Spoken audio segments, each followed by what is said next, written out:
ఒకసారి మరి నామినేషన్ వేయడానికి రావటం జరిగింది.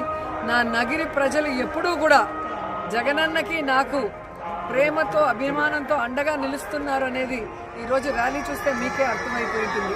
ఇది నామినేషన్ ర్యాలీయా లేదా విజయోత్సవ ర్యాలీయా అనేది మరి ప్రతిపక్షాలకి దిమ్మ తిరిగి మైండ్ బ్లాక్ అయి ఉంటుందని నేను అనుకుంటున్నా.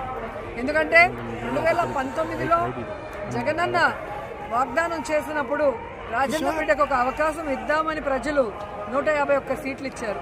కానీ ఈరోజు జగనన్న సంక్షేమం అభివృద్ధి 2 కళ్ళగా ఈ రాష్ట్రంలో అనేక కార్యక్రమాలు చేశారు.